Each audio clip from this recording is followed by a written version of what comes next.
De retour à Entre nous, exclusivement sur les ondes de TV Rogers, nouvelle année, et on va parler d'argent. C'est important justement d'essayer de bien commencer l'année au niveau financier. Avec nous, on a notre conseiller financier, Cédric Larigaldi, qui vient nous parler, entre autres, des nouveautés 2017. Cédric, d'abord, bonne année. Est-ce qu'on dit encore ça? Mais normalement, il paraît que c'est jusqu'au 31 janvier, normalement. C'est vrai? Oui, mais si tu vois la personne pour la première fois au mois de janvier. Tu dois le dire, au moins. Mais si tu l'as vu 3-4 fois déjà, tu n'as plus besoin de le dire. En fait, bonne année, bonne année, bonne année. Nous, c'est la première fois qu'on voit cette année. C'est ça. Alors, bonne année à toi. Meilleurs vœux, santé, bonheur et plein d'argent. Ben c'est ça. C'est ce qu'on souhaite. Plein d'argent. La santé surtout, mais plein d'argent, c'est toujours bien, finalement. Oui. Puis là, on parle avec toi justement des nouveautés 2017 qu'il faut surveiller au niveau financier. On parle d'argent, on parle d'épargne. Oui. Les REER. Alors, les REER, toujours pareil, en moyenne, c'est 18% de votre salaire. OK. Qu'on peut mettre, c'est ça?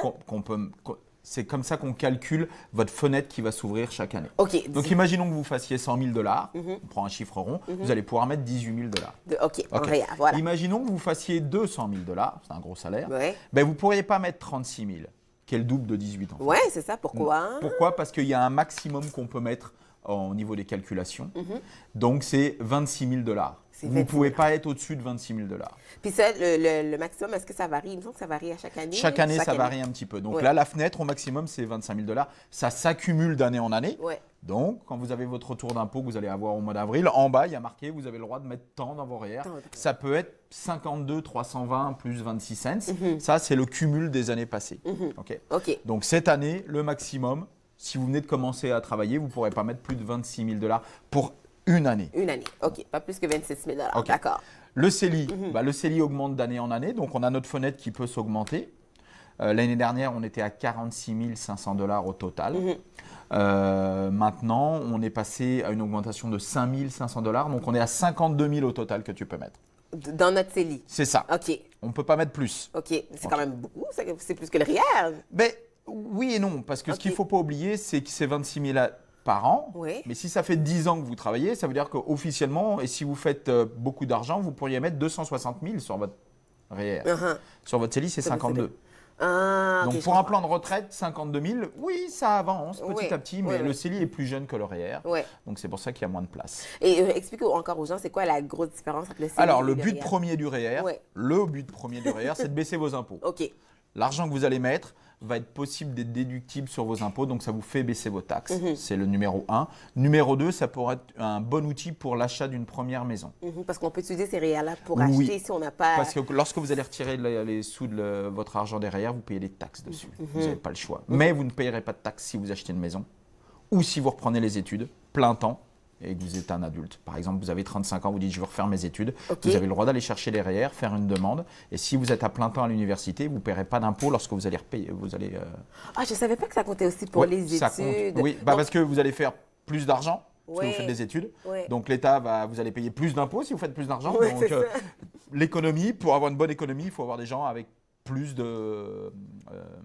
d'études, c'est toujours bon. Et puis pour ces cas-là, donc c'est des formulaires spéciaux qu'il faut remplir. Vous parlez avec votre agent financier, vous dites OK, est-ce que ça marche, est-ce que je peux le faire ça, oui, non, plutôt qu'arriver en disant bonjour, je voudrais retirer, et puis là vous recevez, vous aviez 10 000 $, puis vous en recevez que 7.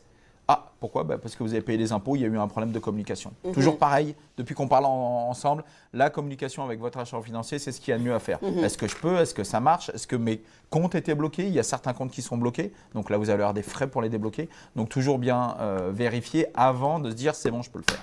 Là, je sais qu'on va parler de taux hypothécaires plus tard en deuxième partie, mais pour les REER, si on veut acheter, comme si on peut utiliser nos REER pour l'achat d'une maison, avec les changements de règles qu'on a entendu parler récemment, comment ça peut affecter? C'est tout, tu peux toujours utiliser. Il ne faut pas oublier que c'est 25 000 $ au maximum que tu peux utiliser sur tes REER. Donc imaginons que tu as deux maisons. Donc imagine que tu as 200 000 sur tes REER, c'est la première maison que tu vas acheter.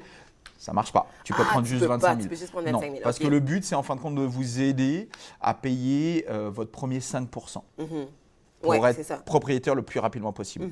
Mais si vous avez beaucoup d'argent de côté, vous n'avez pas besoin d'aide. Donc, on veut aider les gens qui ont moins d'argent de côté. Et, donc, ça, c'est la première chose. Le CELI, vous ne payez pas d'impôt lorsque vous sortez de l'argent. Donc, ça, c'est l'avantage.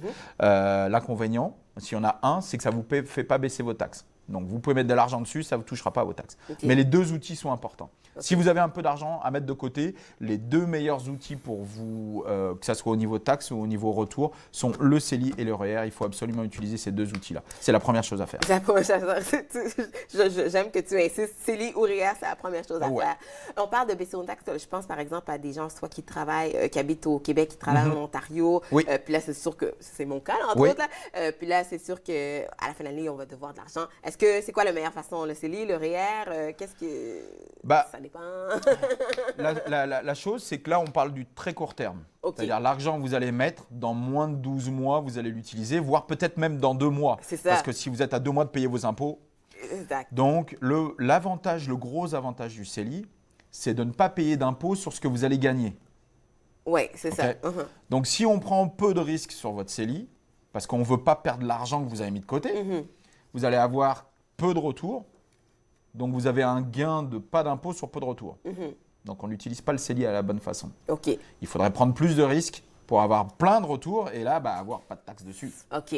Donc, le CELI ne marche pas forcément pour ça. C'est un problème un petit peu technique. Le mieux, c'est de discuter encore avec votre agent financier, de dire « Ok, j'ai besoin de l'argent ». Alors là, on essaie de trouver des placements sécuritaires OK. pour pas que fluctuation. Parce que si vous avez besoin de 2 000 $, vous mettez 2 000 $ et le jour où vous appelez, il n'y en a plus que 1 800. C'est ça, on a un petit problème. Écoute, très rapidement, là, quelles sont les choses qu'il faudrait…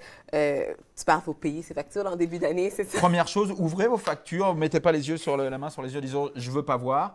Pourquoi? Ça va vous permettre de mieux planifier vos vacances, ce que vous avez à faire, les achats. Il y a peut-être des mariages dans la famille qui vont arriver, des enfants, des petits-enfants, des choses comme ça. Donc, OK. ouvrez vos factures, planifiez. Et encore une fois, si vous dites « je ne sais pas comment je vais faire parce que j'ai dépensé plus que prévu », parlez à votre agent financier. Parlant à votre agent financier, on va continuer de te parler après la pause avec Cédric Larialdi. On va parler entre autres de prêts hypothécaires. Donc, vous écoutez Entre nous exclusivement sur les ondes de TV Rogers.